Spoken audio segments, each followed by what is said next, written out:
Hello and welcome to your Monday lecture. So the way this is going to work is I'm going to ask questions like normal, and I just ask that you pause and try to answer them before you come back to the video. If you just wait for me to answer, you're really not going to challenge yourself and you're not going to learn. So just act like you're in class, and I gave you some minutes to try this out. Come back and see if you got the right answer. All right, so at the end of Friday, we were talking about these fibrous proteins and how they often have these helix conformations where A and D are, well, you have a pseudo repeat of 7 amino acids. A and D are hydrophobic amino acids, and they come together and interact because of the hydrophobic effect. And that was this last question we talked about at the end of Friday. So my next question is, which of these two sequences is more likely to create a coiled fibrous protein? So pause the video, look at those two, see if you can figure out how this works. Come back when you think you have an answer. All right, so what you're going to want to do is you remember that it's a pseudo repeat of 7 amino acids, right? So let's list what these amino acids would be. So position 1 would be A, then moving down B, C, D, E, F, G. A, B, C, D, E, F, G. Right. So A and D are hydrophobic. So that's good in both. And the coiled works by having 2 different coils wrapping around each other, and they interact at positions A and D. So the top one is going to be much better, because isoleucine and valine are smaller, and so they'll be able to interact better when the strands cross over. Tryptophan and tyrosine are big. So tryptophan is a double ring, tyrosine is a phenol.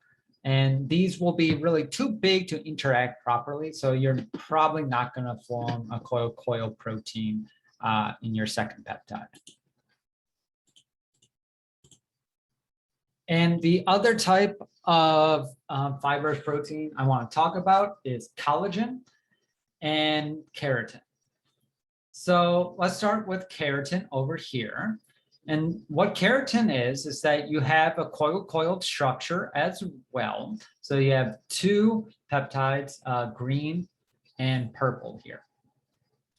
And they form a dimer. And the way that keratin works is that these dimers will line up head to tail.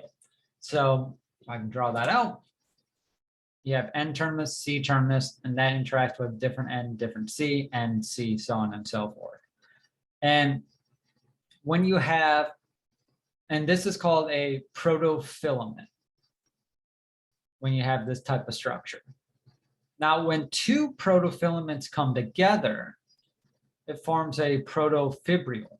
So this whole unit is a protofilament. 2 of them make a protofibril. Then 4 protofibrils come together to form a microfibril. Go back to there, a microfibril right there. So this is keratin, and it's just a bunch of coiled structures coming together to form a large complex. And another type of coil is called collagen. Very strong fiber that will make up bones, teeth, cartilage, tendons, skin, and blood vessels. And it's a triple helix, all right? So beforehand, we've only been talking about double helixes. This is a triple helix. And the sequence of each one of these sequences, or helixes rather, is gly, X, and Y. X is usually a proline. Y is usually a 4-hydroxylproline. It can be a little different, but that's what it usually is. Now, 4-hydroxyprolol is one of our non-standard amino acids that we talked about a couple weeks ago now.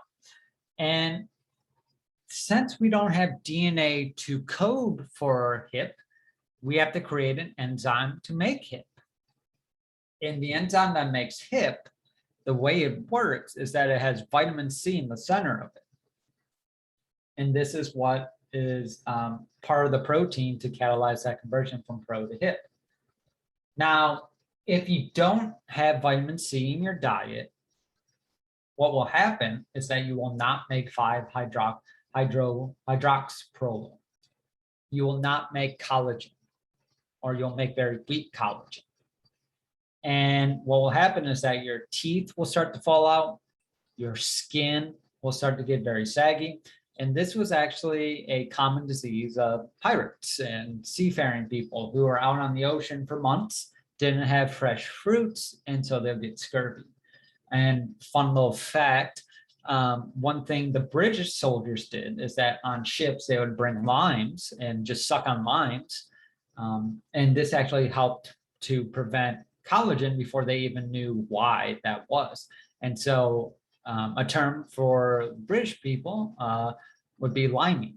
They were limeys because their sailors had limes. And if you've ever enjoyed gelatin, that's basically collagen. So you're just eating like horse bone, more or less, at that point. So a question here to make sure we understand how the amino acids and structure come together. Why in collagen do you need glycine? So again, take a second, think about that, come back when you have an answer. And the reason why we need collagen is because we have points where all three of the helixes are connecting, are interacting with each other. And glycine is one, it has a lot of flexibility because its side chain is only a hydrogen. And because its side chain is only a hydrogen, there's not much, there's no steric interaction. So basically these three coils where they interact, it's very tight. There's not a lot of space there. Like not even the alanine could fit in there due to the problems with sterics.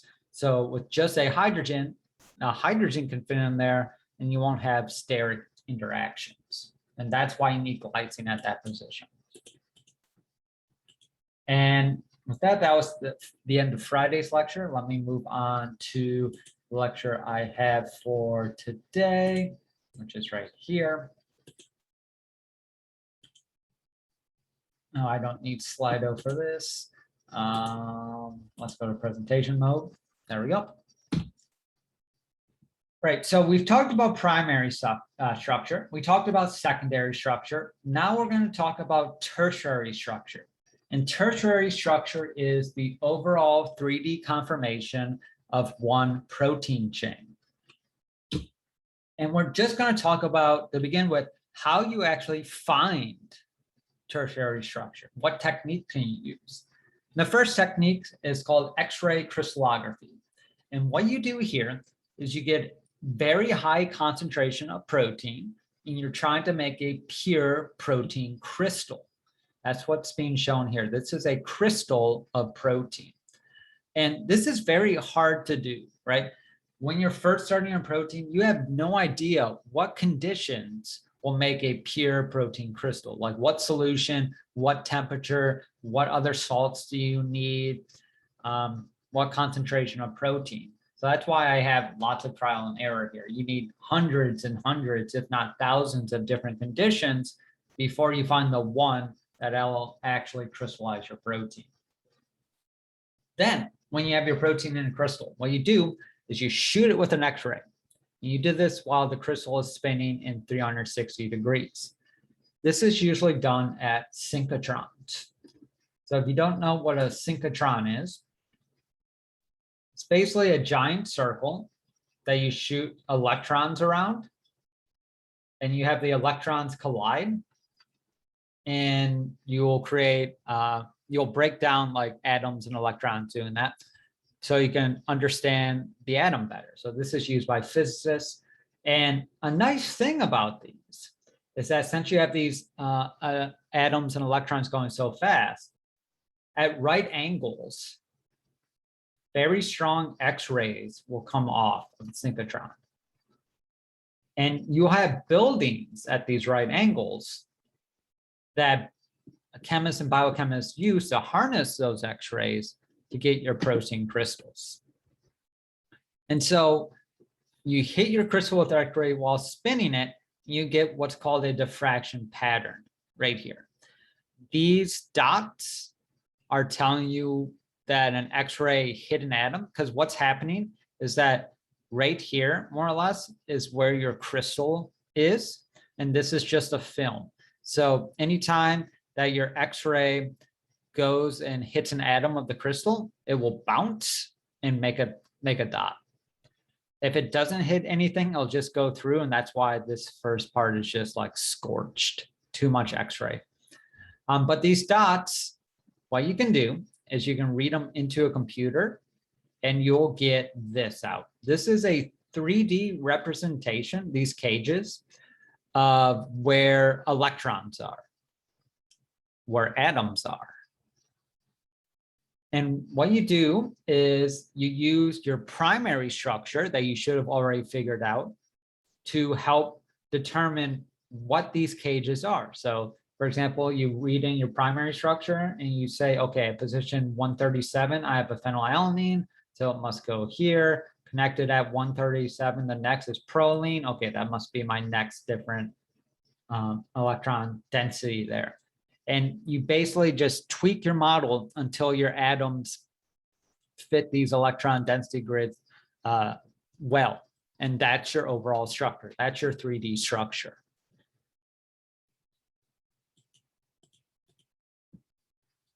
And when you do X-ray crystallography, you usually cannot look at the first few or the last few residues of a peptide. So what I want you to do is think about what I said about the protein crystal, think what I said about the X-rays bouncing, and see if you can come up with a hypothesis why. Okay, so the reason why you cannot see the first few or last few residues of a protein is that in general of a folded protein, the N and C terminus basically are not folded in the 3D structure. They move a lot. They just move back and forth. They have a lot of free movement. And when these proteins become crystallized, each N terminus of every protein, every C terminus, every protein could be in slightly different positions. And the way that the X-ray works is that in the crystal, since everything should be in the same position, because all the proteins should be frozen the same way, when you hit it with an X-ray and they bounce off an atom, since you have like a million copies of atoms in that same position of the protein, that bounce gets magnified, magnified, magnified. And you make a image on your, that's how we get this black spot. So let me explain that a little better, right? So imagine that like here, these boxes I'm drawing are the crystal, right? Because if you look at a crystal, it's actually made out of little cells. And imagine in this box, you have an atom always positioned at X. So the X-ray will hit it and it will bounce. And it's going to bounce off every one of these atoms at the same angle. And there's a lot of high-level mathematics that go into this, but basically that's when you get a dot on your film. If, though, you have, if we're looking at the N terminus, maybe the atoms, the specific atom I'm interested in, since the N terminus have so much movement, they're positioned at different places in the crystals. So the angles, the X-ray actually bounces off at different angles, and so it's not going to produce a signal that's strong enough to be detected. So hopefully that made a little bit of sense, but basically N and C terminus you cannot see in crystals. The next technique you learned about in organic is called NMR. Here we use magnetic giant magnets to determine basically frequencies of atoms. So different atoms will absorb different radio frequencies if we subject them to a magnetic field. And what frequency they absorb is based on their surroundings. And we do different ones, different types of NMRs called cozies and nosies. What a cozy is that you can get the distance between hydrogen atoms that are connected to each other. And a nosy is that you can get distances for atoms that are close in space of the protein. So what you do is that you get all these distances measurements and you get an image that looks like this on the top right.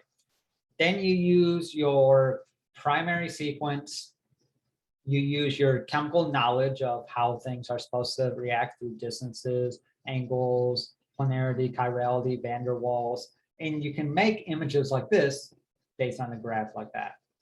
Now, this is usually done with a computer, so you don't actually have to do this, but that's what's coming out of NMR. And unlike crystallography, which we just talked about, in crystallography, you only get one protein structure out. You get like, here's what the protein looks like. In NMR, you can get a lot of structures, which is called an ensemble. So here on the right, we're looking at the same protein, and this is the results that come out in NMR. You get a lot of motion. You get a lot of different structures. Why is that? Right, and the reason why that is goes back to hopefully what you learned in organic, is that with NMR, your protein is in solution. So it has movement, it's vibrating, it's spinning, right? And so since you have a lot of copies of your protein in NMR, you get slightly different readings from your experiment that corresponds to slightly different positions of your protein. While in a crystal, X-ray crystallography, you're frozen, right? Basically, your protein gets frozen in one place, and all the copies of your protein are frozen in that same place, so you can only get one image.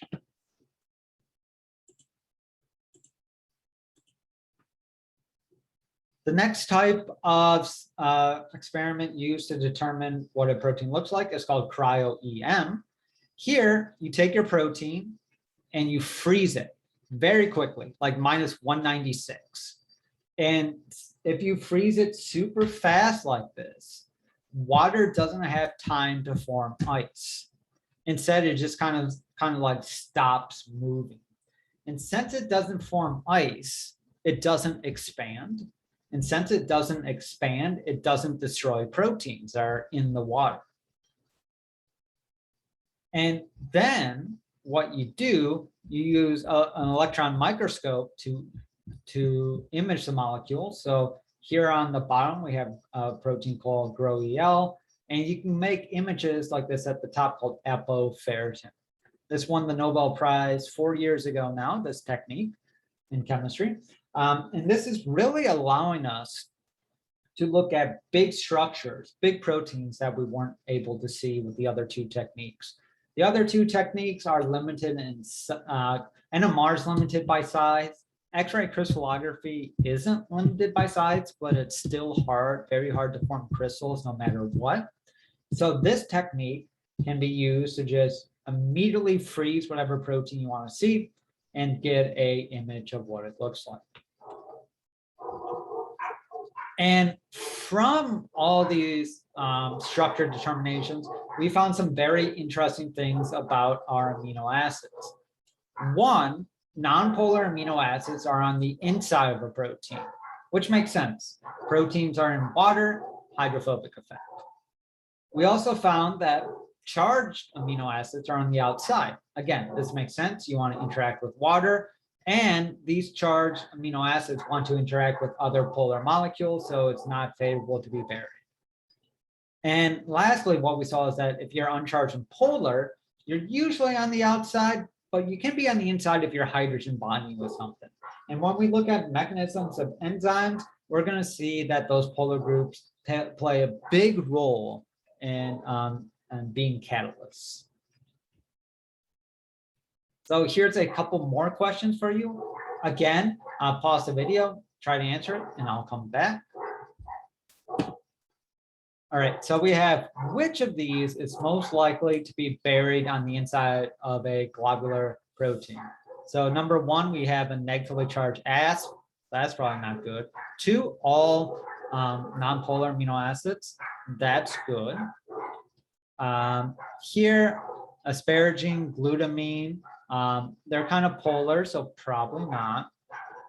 Here we have a positively charged, so definitely not. So 2 is most likely to be on the inside because it's all hydrophobic. So B, what would happen to a globular protein if you put it in a nonpolar solvent? This would unfold, right? So the way a protein folds is that all the hydrophobic amino acids get pushed towards the center, and this is how it adopts its folded conformation.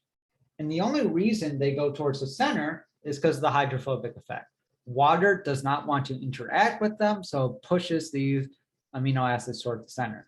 If there wasn't water around, the nonpolar or the hydrophobic effect would not be in play, and all the polar molecules on the outside would not want to interact with nonpolar molecules. So the protein could like more or less switch, where all of the charge residues would kind of want to go on the inside to interact with each other, and then the nonpolar molecules would just be on the outside. And our last question, let me draw it out. Some proteins go all the way through membranes. How are they different? So if you remember, membranes are made of lipids, phospholipids, where you have a polar head group and nonpolar tails. Now, how this is different is that you have not all nonpolar amino acids that interact with the tail. So this whole region would be nonpolar. And so it's kind of the opposite. If you have polar residues that are going through the membrane, they would be on the inside of your protein. Nonpolar would be on the outside. And looking at structure, we've also found that we see different motifs that happen over and over and over again, which we call super secondary structures. So remember, secondary structure is the position, is backbone, local backbone conformation. And we talked about alpha helixes, beta sheets, and collagen. Well, you can get an interesting combination of alpha helixes and beta sheets to make different types of compounds. So you get like beta, alpha, beta. So beta, alpha, beta. And by the way we show beta sheets are through these arrows showing N to C terminus. So the C terminus is the head of the arrow. The N terminus is the butt of the arrow. Beta hairpin, where you have very tight beta sheets. Alpha alpha, where you have two alphas coming together. And what's called a Greek key, where you have a folded over beta sheet, where 2 and 3 will just fold over. So 1 and 2 are in the center. And some proteins are made of only secondary structure. And this is also something we learned when we started looking at tertiary structure. And so you have alpha proteins and beta proteins. And these are proteins that are only made of alpha sheets or beta helixes. And you also have proteins that we just call alpha beta proteins. That is, they're only made of secondary structure, but it's a combination of alpha helixes and beta sheets. So just so we're used to looking at proteins, tertiary structure of proteins, I want you to classify these as alpha, beta, or alpha, beta proteins. So we start with A. So again, remember, if you haven't gotten the answer yet, just pause the video, try them out, and then come back. A, all alpha helixes. This is an alpha protein. B, we have some beta sheets and alpha helixes. So this is alpha, beta. C, again, alpha, beta, because we have both alpha helixes and beta sheets. The alpha helix is the ribbon, beta sheets are the lines. D, this is all beta, nothing but beta sheets. And we already talked about this idea of protein domains, but we only really learned about protein domains from looking at a lot of different tertiary structures. And as I already mentioned, domains, 40 to 200 residues, they are kind of like independent units in that they have their own structure and have their own function. And usually the most important thing about a domain is not the amino acids that make it up, it's how it looks like. So in this image, I'm showing one domain in 4 different proteins, right? And you can see that the number of amino acids in these domains are different for these different species, all the way from 86 to 134. But if you look at these domains, they look similar, right? Not 100% similar, but very similar. And that's what matters the most. It's more for proteins, it's more important what you look like when doing a function than necessarily what amino acids you have. So our last question here, I believe, is for each statement, just decide if this is true or false. So do that, then come back. So A, proteins with the same function from a different species are likely to have similar motifs. True. Remember, a motif is super secondary structure. So it's how a protein looks. So if you do the same function, you're going to look the same. So proteins with the same function from different species, not spices, species, are likely to be more similar in sequence than in structure. False. More likely to be similar in structure. An effective protein motif is likely to be served multiple proteins. True. So like domains, these motifs are just repeated over and over in different proteins. Then proteins with the same motifs are likely to perform similar functions. Yes, which is more or less the same question from A, just asked a different way. All right, so that was the lecture I had prepared for Friday. If you have any questions, please let me know. If I talk a little too fast, well, the great thing about video is that you can go and re-listen to it again. Otherwise, I will see people in the next few days. Take care, everybody.